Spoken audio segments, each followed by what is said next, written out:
ગુરુ નિરાંત મહારાજ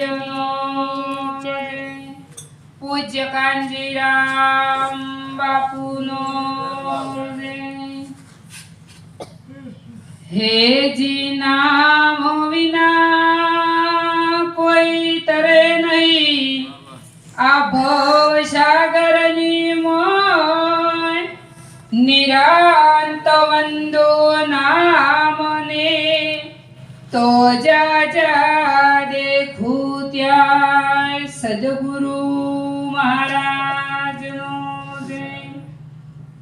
આજે ગામ સુથિયાની એવી પાવન ભૂમિ પર તથા ભેમા બાપાના સહપરિવાર મળી અને સંત સમાગમ રાખી અને સંત મહાપુરુષોના દર્શન કરાવ્યા તે બદલ કોટી કોટી વાર વંદન.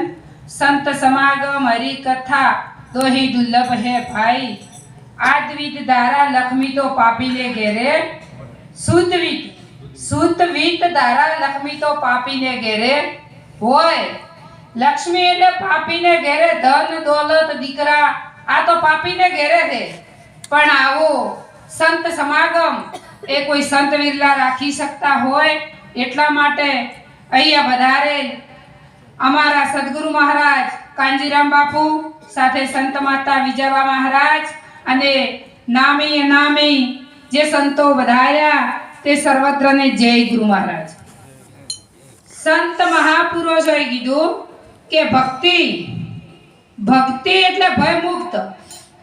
પ્રથમ તો જન્મ મરણનો ત્રાસ છે ભારે છૂટી શકે મનુષ્ય દ્વારે. ભૂલો દવાર 84 માં આવે ગુરુ વિના તને કોણ છોડાવે. ભય મુક્ત એને ભક્તિ કહેવાય. પણ ભય મુક્ત થવાય ક્યારે? જ્યારે સદગુરુના ચરણે લગો ત્યાં સુધી ભય મુક્ત થવાય એવું નથી. ગીતાજીમાં કીધું છે કે હે અર્જુન તારે ભગવાન થવું નથી, તારે સંત થવું નથી, ફક્ત ને ફક્ત મનુષ્ય બની અને તું તને દોણી. તો મનુષ્ય કેવો કોને? તો સંત મહાપુરુષોએ કીધું કે મનુષ્ય કોને કેવો? તો મા બાપ જન્મ આપે તો દીકરી કહેતો દીકરાનો. મનુષ્યનો જન્મ કોણ આપે? તો મનુષ્યનો જન્મ સદગુરુ મહારાજ આપે. અને તો મનુષ્યનો જન્મ થાય જેમ ભણતર ભણો તો ડોક્ટર થવાય, કલેક્ટર થવાય, તેમ સદગુરુના ચરણે લો તો મનુષ્ય થવાય. અને ગીતાજીમાં કીધું છે કે ફક્ત ને ફક્ત મનુષ્ય જ મારા પરમ પદને પામી શકે. તો મનુષ્ય બનો તો જ પરમાત્માના પદને પામી શકો. માટે મનુષ્ય ચોરી જારી જુગાર દારૂ મોજ ઓમાંથી મુક્ત થવાય. અને ગુરુ મહારાજ એવા તન મન અને ધન આપે અને સદગુરુ મહારાજ નામનું નાણું બતાવે. જો નામનું નાણું મળે પણ ક્યારે મળે? જ્યારે મનુષ્ય બનો અને ભેદ ભ્રાંતિ અને ભયમાંથી મુક્ત થો. નામ નક્કી થાય એ ભેદ ભ્રાંતિ કે ભય છે ને પણ જ્યાં સુધી નક્કી ન થાય ત્યાં સુધી પણ સ્ત્રી પુરુષ જ્ઞાતિ જાતિ ઊંચ નીચ વરણ વિકાર આવામાંથી સદગુરુ મહારાજ જ્યારે સમજણ આલે ત્યારે આ બધો કોથળો આપણે નસો મોની બેઠા અને ઓમાંથી આપણને મુક્ત કરે. અંધશ્રદ્ધાઓમાંથી મુક્ત કરે, વ્યસન ફેશનમાંથી મુક્ત કરે. અંધશ્રદ્ધા એક ચેવી છે અંધારું હોય ને એવી. અંધારામાં દોરડું પડ્યું હોય ને તો તમને હાપ દેખાય. એમ અંધશ્રદ્ધાઓમાં ફસાઈ કે મને ઓલો કનડે મને પેલું કનડે, દાઢ દુખે તો દોરડો બોધે, પેટમાં દુખે તો દોરડો બોધે. એટલે ભાઈ પેટને બાવડાને કોઈ જેવા ખરો ચેથી મટે? તમે આવો વિચાર કરો કે પશુ કી તો પનિયા બને નરકા ના હોય કોઈ. નર જો એસી કરણી કરે તો નરમાંથી નારાયણ હોય.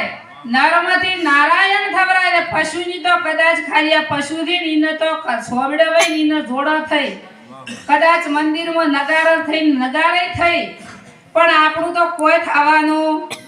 પણ જો એસી કરણી કરો તો નરમાંથી નારાયણ થાય. જો આવી કરણી રામ કૃષ્ણ લેવા ઝલકી રહ્યા પુરાણમાં દાખલો લેવો. પણ સદગુરુના ચરણે જાતા કોઈ એમ કીધું ખરી કે હીરે આપણીના ચરણે જાતા એના કોઈના પુરાવા છે? કે મેલડીના ચરણે જાતા એના કોઈના પુરાવા છે? વેદ શાસ્ત્ર સર્વત્ર પુરાવા આલે ને ગુરુ ચરણે જાય એના. આ તો ગુરુ ચરણે ન રહે ત્યાં સુધી મોક્ષનો દ્વાર છે. આ અંધશ્રદ્ધાઓમાંથી મુક્ત થો, વ્યસન ફેશનથી મુક્ત થો. આ જનાવર જેવું જીવન છે ને ઈરવી છોડી મેલો ચમ કે જનાવરે આવું જીવન તો જીવે છે. એમાં 4 ઇન્દ્રિયનું જ્ઞાન છે અને આપણામાં 5 ઇન્દ્રિયનું જ્ઞાન છે. તો ઈરવી તમે તમાકુ નોખો તો ને ખાય અને આયરે આપણે જોડતા વેણતા ખકે ન ખબર છે તોય હા આપણે ખબર છે કે ઈરવી નુકસાન કારણ છે છતાંય આપણે ખાઈ ઈરવી ખાય. એને તમે કોઈ ઉંદરનું ચિત્ર દોરો તો બિલાડી ફાળ ભરે, તમે ખાલી પ્લાસ્ટિકનું ફૂલ દોરો તો ભમરો બેહે. એને ખબર છે પણ આપણ 5 ઇન્દ્રિયનું જ્ઞાન છે છતાંય આપણને આવી ખબર પડતી.